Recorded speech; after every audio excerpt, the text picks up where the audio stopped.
Okay, thanks for joining us, everybody. I will ask everyone to please silence cell phones and other electronic devices. You really don't want to be that person.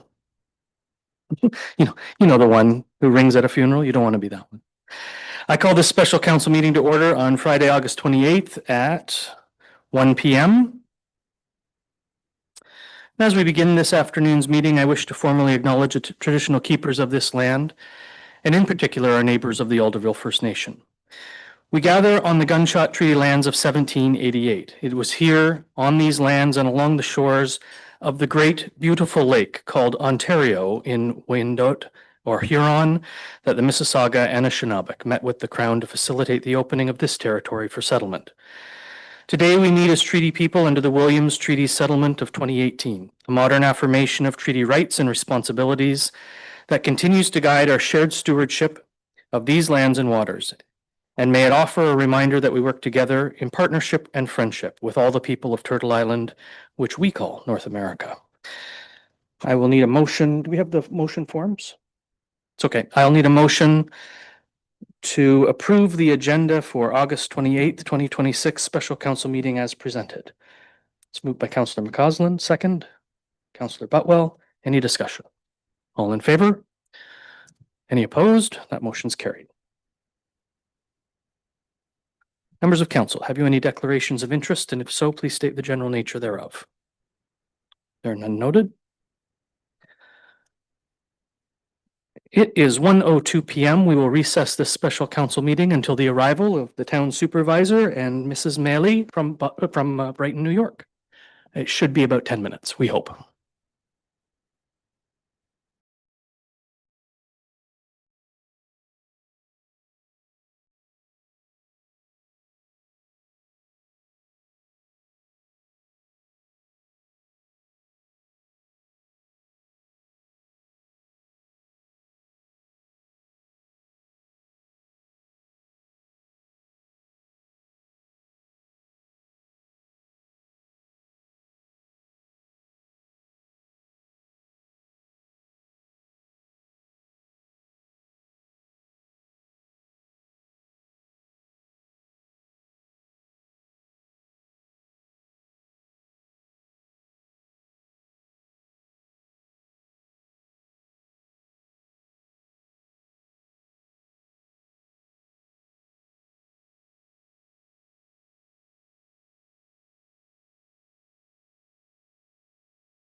Thank you for your patience and good afternoon. A warm welcome to all our residents and of course our honored guests for joining us today. Today marks a truly special moment in the history of our municipality as we gather to officially twin the municipality of Brighton with our neighbors to the south, the town of Brighton, New York. I want to extend a special personal welcome to Town Supervisor Bill Maley and his wife Barbara for making the journey around the big, beautiful lake to be here with us today and for helping bring this meaningful partnership to life. While an international border and the waters of Lake Ontario lie between us, our two communities have been connected by much more than just a name on a map. From our shared heritage tracing back to Brighton, England, to decades of family histories, sport, and cross-border trade, the ties between our region and theirs run deep. In the 1800s, William Billinghurst named Brighton, New York, after his home in England. And our first postmaster, Joseph Lockwood, named Brighton, Ontario, after his family roots in Britain. Over the generations, family lines crossed back and forth across the lake, whether through the industrial boom of Rochester, a shared history at Presqu'île, sometimes involving rum running, or the historic Freeman yacht races that brought our shores together in a friendly competition. When I first reached out to Supervisor Maley in March of 2025 to open a dialogue, my core message was simple. We should build friendships before we need them. Although that letter was sent from a place of anxiety, given talks of tariffs and concerning rhetoric, it also grew out of a bit of fun. For years, our libraries have occasionally swapped emails, redirected each other's patrons, shared social media banter, or have been tagged by mistake because of very similar identities. It was a lighthearted point of connection, but underneath that shared name lay a rich, interconnected history. So when we decided to dip our toes in the formal twinning pool, my thought was that in a world that can often feel divided, taking the time to proactively foster international goodwill and neighborly friendship was just good practice. Build the bridge before you need to cross it. Make the friend before you need them. What neither of us fully realized at the time was just how quickly that principle might be tested. On again, off again trade talks and an increase in the tone of that concerning rhetoric continued. But on Wednesday, I received a phone call from Premier Ford encouraging this twinning. In a way that only our Premier can, he noted just how much in Ontario we love the American people, with maybe one or two exceptions. But the Premier was clear. He reminded me that while it is our duty to stand united as Team Canada and stand firm as Canadians with Canadian interests, it is also our duty to reach across borders with a friendly hand to build relationships and be good neighbors. You see, my friends, two things can be true at the very same time. We can stand shoulder to shoulder as proud Canadians defending our national interests, and at the exact same time, we can welcome our neighbors across the lake with open arms, kindness, and respect. Real leadership at the local level means building the bridges that will allow us to walk forward together when these challenges pass, and they will. Having an open line of communication and a trusted peer across the lake will prove invaluable.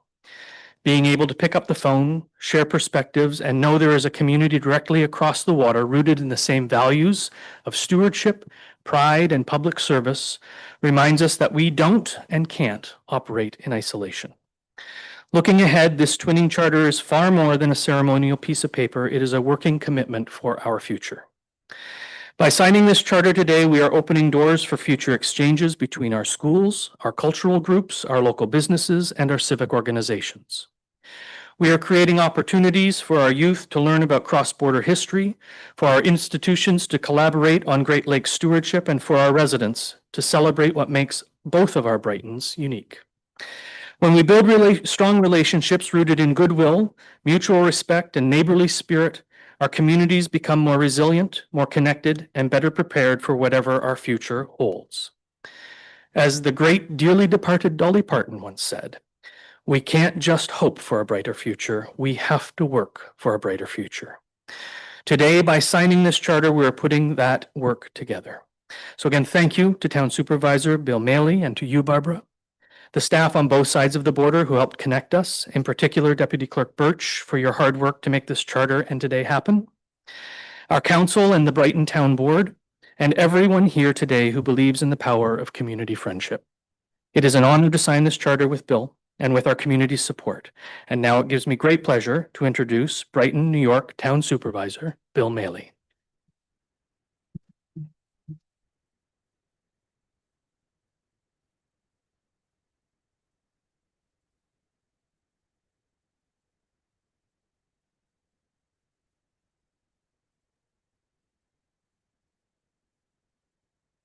I'm rarely at a loss for words, but the fact that Premier Ford has been a part of this ceremony brings home and should bring home to all of us on both sides of Lake Ontario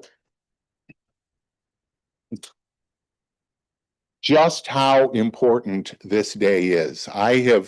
As I've been speaking about today, I've reminded people of the old bumper sticker, and I am old enough to remember the 60s. And I think I first saw this bumper sticker in the 60s. Think globally, act locally. We can't always change things in Ottawa. And trust me, I know I can't change things in Washington, D.C. But a couple of small towns on Lake Ontario, one in the United States, one in Canada, can, by acting locally, put into action the thoughts, the global aspirations that we all have for our communities and for our nation. To be able to come together in this way, and I can't say enough in gratitude for Mayor Ostrander's original outreach.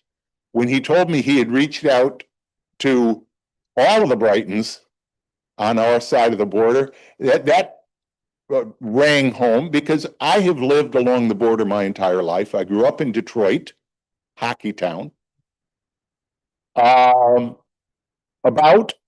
20 miles or 30 kilometers to our northwest was Brighton, Michigan. I've been to Brighton, Massachusetts. In fact, in New York, there are two Brightons. And believe me, if you think we get confused with Brighton, Ontario, you ought to see all the emails I get for the Adirondack Protection Commission and everything else. Franklin County, Brighton, in the Adirondack, somewhere north of Saranac Lake, is a lovely little rural, beautiful, beautiful community. But today, what we have been able to do in this small way, when we need it more than ever before, ever since I received the mayor's letter, what really struck me was the quote from President Kennedy speaking in Ottawa to the Canadian Parliament in 1961 about friendship and how important it is that we be economic friends and allies, and how important being an ally was in that world, in the world of the Cold War, and the world that we have today. We can and we will be economic allies. Our nations can, must, and will be allies in this difficult world. But today, more than anything else, at the local level, we can be friends. And we will be friends, building on this relationship. I wish you could all see the social media from back in Brighton, New York. A lot of it triggered by a CBC radio interview that the mayor and I gave yesterday, which was heard by the mother of one of our TV news anchors who lives in Kingston. And he called me. We did, even before we got the press release out, we did an interview, and the reaction was so strong and so positive about the fact that we were coming together, and at the same time negative about this whole lake thing. Lake Ontario, Ontario Beach is where Rochesterians have gone for recreation, for fun, for so many years, and that's not going to change. Ontario Beach, the legacy, the Indigenous name that generated Ontario, but the reaction to it, the feeling of commonality, was a beautiful thing to see. And what we're starting today, what actually Mayor Ostrander started a little over a year ago, will grow, will build our communities, maybe even another Brighton or two, who knows? We'll get into the act. But whether it's the two of us, we will, as communities and as nations, continue to be allies, friends, and come together. And I look forward to the day and the opportunity for you to come visit us in Brighton, New York. Because what we are starting today does not end today. It builds, it becomes greater. And I want to thank every single one of you for being here with us today, Mayor Ostrander especially. The gratitude I feel, my cup overflows. Thank you so much.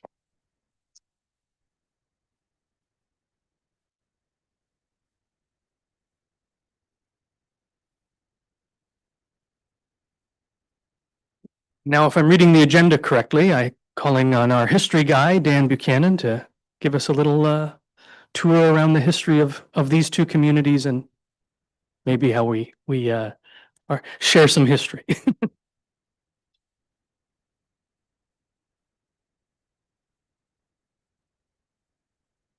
Well, welcome to our American friends.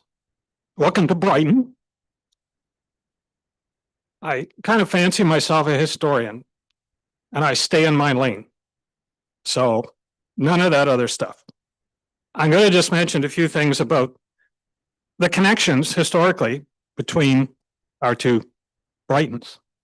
Now, the signing of the twinning charter between Brighton, New York and Brighton, Ontario is happening today to a large degree because of the commonality of the name. In fact, as I already mentioned, there are many Brightons in North America.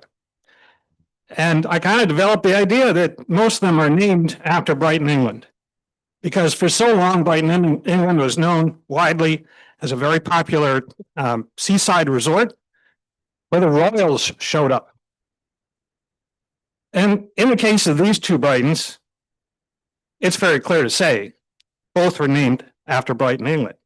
As mentioned, Brighton, New York was named in 1814 by William Billinghurst, who had lived in Brighton, England. Brighton, Ontario was named by Joseph Lockwood, who was the first postmaster of the village of Brighton, which had been created in a public meeting earlier in 1831. Now, Joseph Lockwood was from Connecticut, and the genealogy tells us that his ancestors several generations back were from Connecticut. Some would have been from Brighton earlier on, but I've yet to see that in the documents. But it does seem that he chose the name Brighton because of the high profile of Brighton, England, and because of the aspirational nature of the thinking of people when they created this village. Because they knew we shared common geographical characteristics, meaning it was a town that was on the edge of the water, Presqu'île Bay, Lake Ontario, and they were hoping it would get really powerful and popular. Now, this is actually further supported by the next action that happened in the 1840s when the old town of Newcastle that had been in Presqu'île was renamed Gosport, because that matches the fact that in Brighton, England, the port community was Gosport. So you really can't blame people for having their aspirations. But there's also a geographical connection. You know, Rochester is the largest city in America, closest to Brighton, Ontario. And Brighton, New York, is a suburb of Rochester. You just need to look at a map. Look at a map of Lake Ontario. Brighton, Ontario here, directly south across the lake is Rochester and Brighton, New York.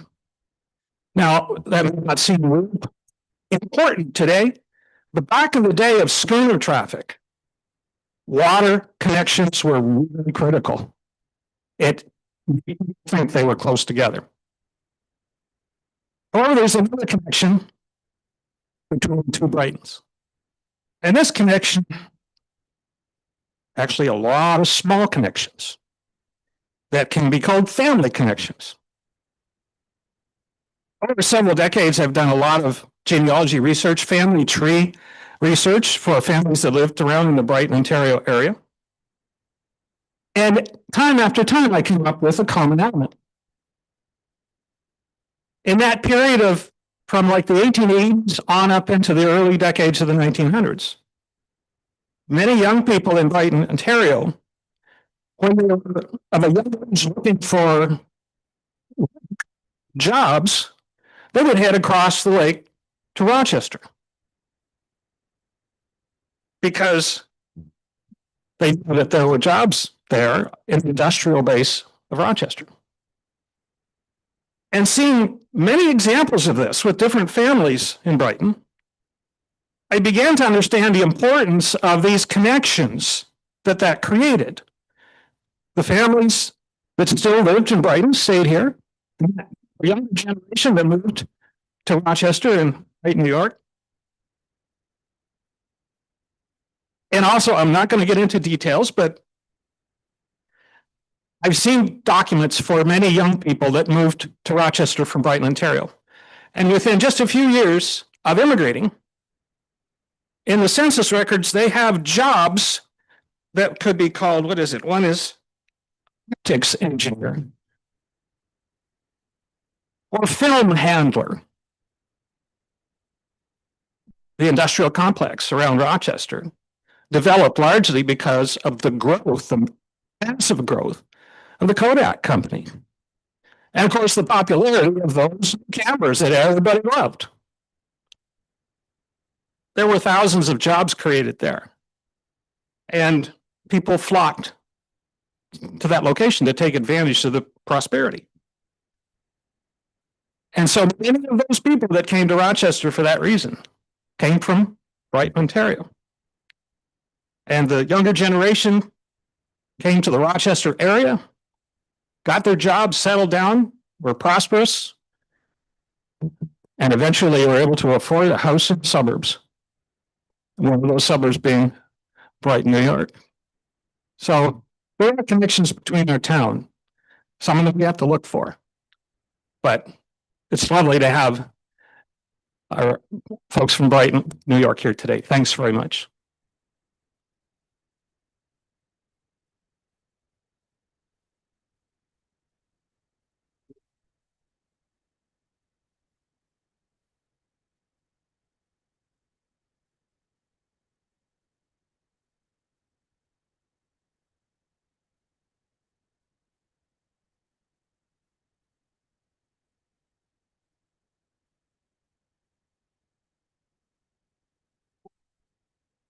I just wanted to make sure Parker had that.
Okay.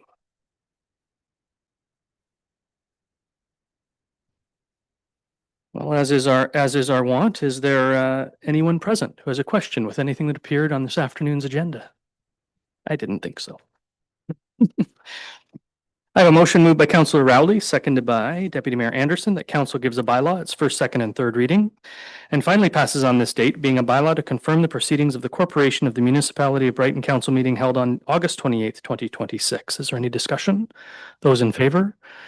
There being none opposed, that motion's carried. And a motion moved by Councillor Wheeldon, seconded by Councillor Wright, that the August 28th, 2026 special council meeting adjourn at 2 p.m. Is there any discussion? All in favor? There being none opposed, that motion's carried. Thank you, everyone. We are united, strong, and free, and may God save the King. Thank you.